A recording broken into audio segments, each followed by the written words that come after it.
Football Playoff National Championship Head Coaches News Conference. Before we begin, here are a few reminders. If you haven't already, please silence all electronic devices. ASAP will be providing the transcript from today's news conference.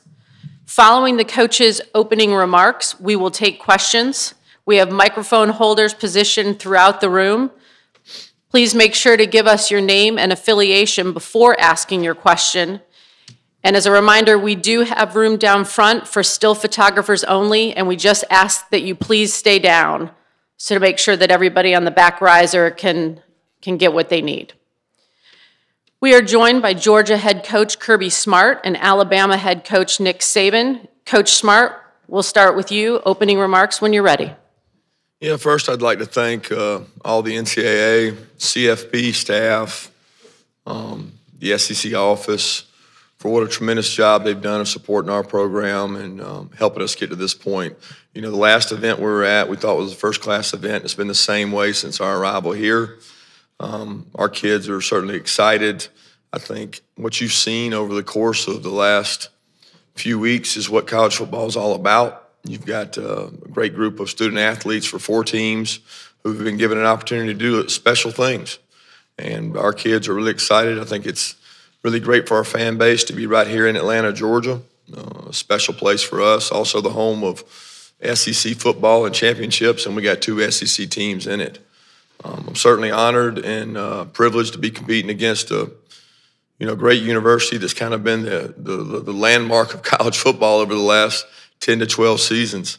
And I know my experiences there working with the late Mal Moore, Bill Battle, Coach Saban himself, have helped me tremendously in my career. But we're honored and privileged to compete against what's a great program. And they've done a tremendous job. And I think it's kind of lost in the shuffle of how well they have been able to compete at a high level for a long time and almost take it for granted at times. But we're expecting an exciting football game Monday night. Our players are just enthused, excited to be in this opportunity. And we want to make the most of it and really want to appreciate the coverage that you guys give us. Thanks. Coach Saban. Well, I'd also like to thank the College Football Playoff and Executive Director Bill Hancock. This has certainly been a first-class event for our team and our organization and the people in our organization. And we're certainly excited and happy to have the opportunity as an organization to play in the College Football Playoff, the championship game in Atlanta, Georgia, which has been a place where we've had several opportunities to play. And I think our players always look forward to the challenges of playing here. I've been really, really pleased with what this team has been able to accomplish this year. We've had to overcome a lot of adversity, and each and every time guys have stepped up and continue to compete at a high level, and something that we have a tremendous amount of appreciation for our staff and all the players on our team for what they've done and the opportunity they've created for themselves to play in the championship game. I think we're playing against an outstanding team. I think Kirby and his staff has done a fabulous job at Georgia in terms of the high level that their players compete at, the quality of players that they have, how well they play together as a team, and certainly they deserve a lot of congratulations for what they've been able to accomplish this year. And I think it's 2 great teams. It'll be a great competitive game, and our players are certainly looking forward to the challenges and the opportunity of playing in the championship game. We'll open it up for questions. Again, as a reminder, we've got mic holders positioned throughout the room. Please give us your name and affiliation. We'll start over here on our left-hand side, gentlemen. Over here, Farhan Lalji from TSN. Guys, a lot's been made about the relationship the 2 of you had coaching with one another. Coach Smart, if there's one single biggest thing that you learned from Coach Saban, what was it? Well, this is not the first time I've answered this question this week, so I'll be happy to answer it again. But probably the single greatest thing is just the level of commitment to the organization, holding everybody in the organization to a standard that he kind of embraced himself. He never asked anybody in the organization to work any harder than he did. He held every person on the staff, and I'm not talking about just coaching staff, I'm talking about the entire organization, to be at their best. And I think that's sometimes a lost art in some organizations. You see successful business organizations run that way, but you don't always see athletic programs run that way. And I think he does a tremendous job of that. If there's anything I took, it's being in that seat and having to be in command, make decisions, and make sure that everybody understands the message that's coming from top down and the standard that you want people to work to. And I got a lot of respect. I don't think people appreciate what he's been able to do in the most competitive college football league for a long time. And when you start talking about what he's been able to do, I think it's pretty incredible. We're going to take our next question over here to our right. Nick, Ralph Russo with the Associated Press. You talk a lot about the challenges of guarding against complacency and human nature that comes when you have success to try to be successful again. That's hard. Your goal is to try to manage that in others and your team. What motivates you to stay, to not be complacent? Well, I think that I'm always looking for the next challenge. I don't know if it's the way I was raised or whatever, that you're kind of only as good as your last play, as your last game. I think everyone's heard me talk a lot about the fact that success is not a continuum, it's momentary, and it's human nature to get satisfied and get a little complacent when you have success. But in a competitive business like we're in, where there's always a next challenge, there's always a next game, there's always a better team to play, if you have that mindset, you're not going to be able to play with any consistency. And if you can't play with consistency and performance, you're not going to really have a lot of success long term. So I hate to lose. And I've been around Kirby long enough, and he's been on my basketball team long enough that I know he hates to lose too.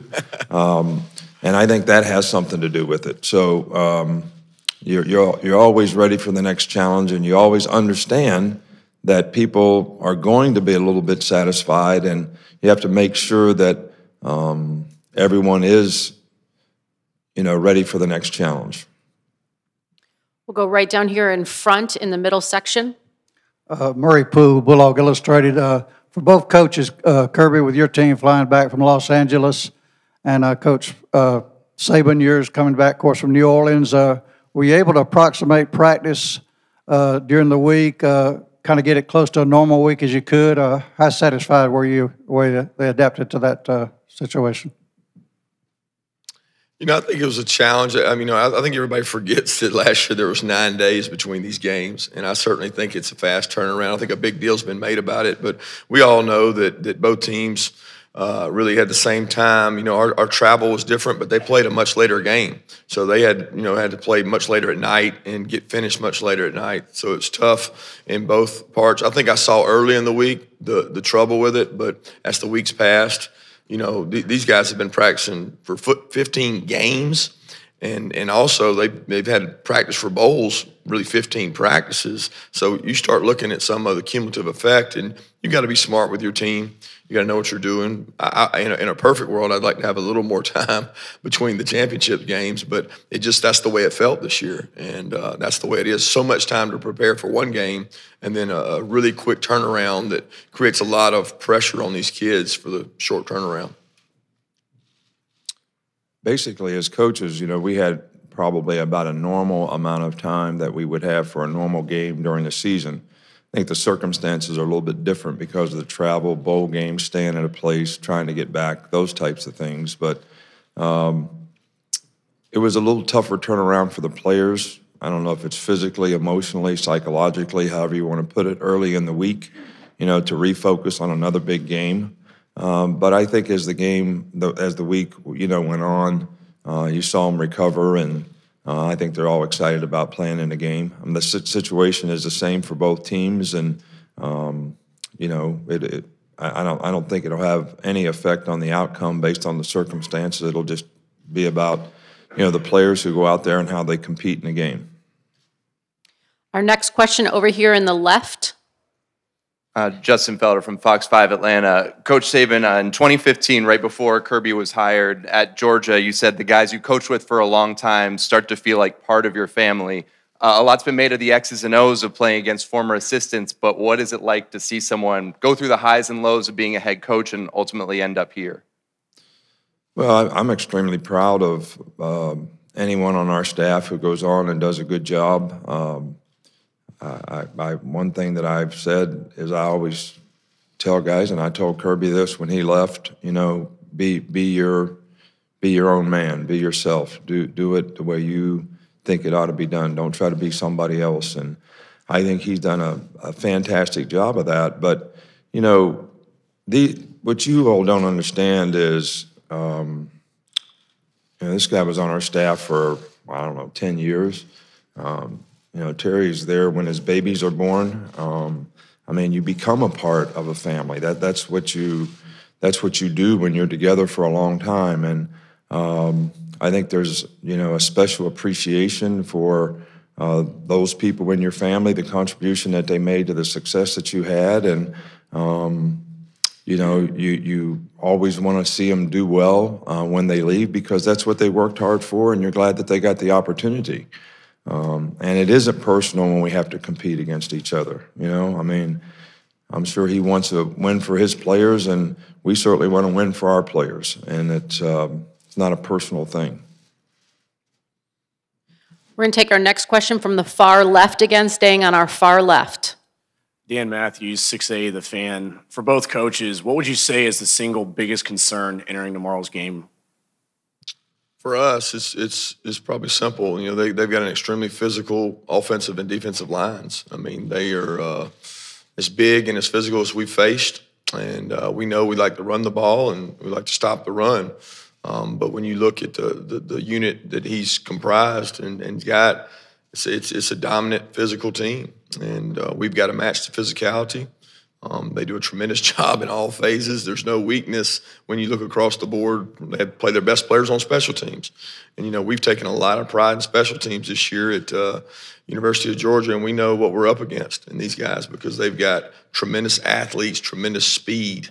And they've had some injuries to deal with. They've overcome those and created some depth with a lot of the injuries they've had, getting some guys back. But the biggest concern for us will be the size of the offensive and defensive lines and the physicality of those guys. I would say that my biggest concern is how do we execute in terms of the things that are important in having success in a game. Some of them Kirby mentioned, because they're two physical teams. Can you control the line of scrimmage? Are you going to make the kind of errors in the game that are going to be critical factors in the outcome of the game? And turnovers would be, you know, a big part of that.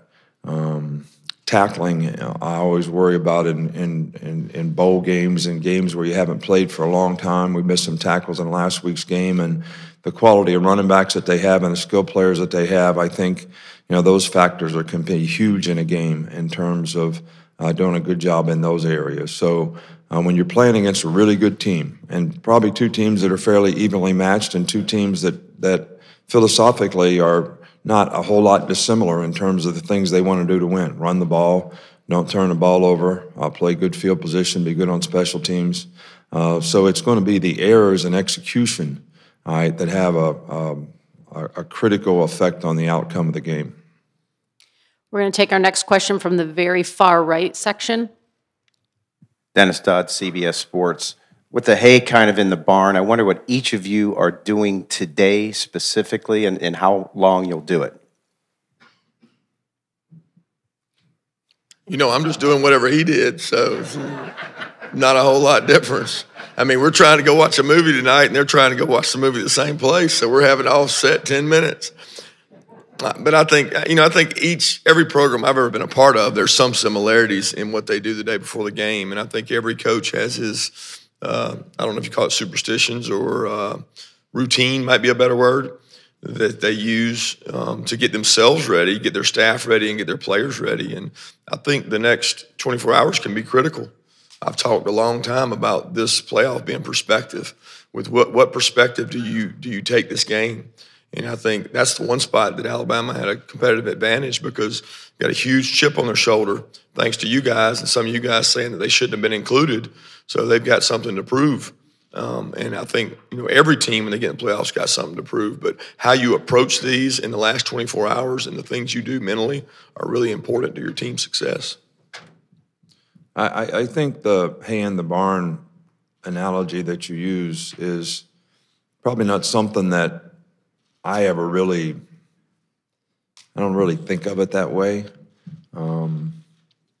I think that from yesterday's practice, which is, about 48 hours from the game, give or take, I think the mental practice that a player has, whether it's making calls, watching film, whether you have meetings, whether you have walkthroughs, whether you have chair drills, I think those mental reps that they get, I think physically the hay is in the barn. You're not out there blocking and tackling people, but and we've always tried to focus in those from Thursday's practice until the game, having several opportunities for guys to get the kind of mental practice that may be able to eliminate some mental errors in a game that could affect the outcome of the game.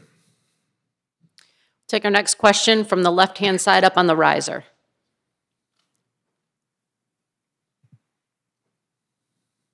Okay, we're going to transition over here to the right-hand side, back in the front. Kirk Bowles from the Austin American Statesman. Kirby, first though, which movie are you going to see? To be honest with you, I'm not sure the name of it. I'm excited about it, but I've been told it has a lot of purpose, and we got a special release. I think Alabama was able to watch it last week, but I think it's 12 strong. Yeah, it's a good movie. I don't know what we're watching, don't ask. Nick, as long as you were with Kirby, watching your game from afar, you seem to yell at Kirby a lot less on the sideline than maybe some assistants. I wonder, is he the assistant you've been most aligned with in terms of philosophy and game day adjustments as you've ever been with? And do you have to change all your signals before Monday's game? I don't know. I don't yell at my assistants very much at all, I don't think. But there are occasions where you get upset with whether it's a circumstance in the game or a situation in the game, or maybe you did something that's sort of out of the plan, and you get a little upset about it. I don't really ever recall getting really upset at Kirby.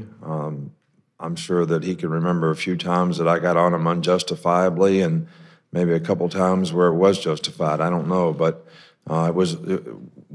look, it's always about trying to make somebody better and make them understand. And I think we play a very emotional game sometimes. So I never want to get angry, and I never want to be mad, and I never want to show disappointment in a player or a coach. So.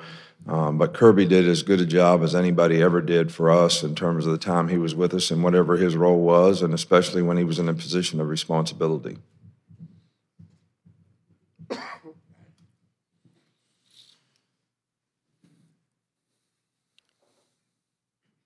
Do we have any other questions? Okay. We will transition into the photo opportunity with the coaches. Gentlemen, if you'll please stand on either side of the trophy. Again, we're going to start, gentlemen, we're going to start with the folks on the back riser. So if you guys could all get to either side of the white line, and completely down. You guys will have your chance in a second from the front. Again, either side, I need you all the way down so that we can get the shot for the folks on the riser in the back.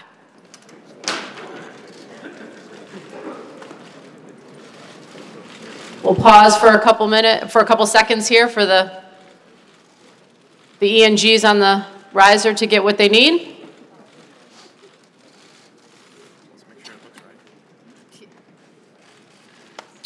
Okay, we'll now allow our still photographers in the front to get their shots.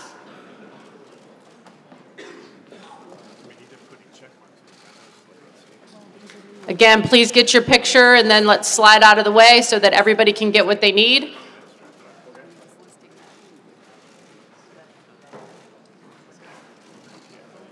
Pause for just another second.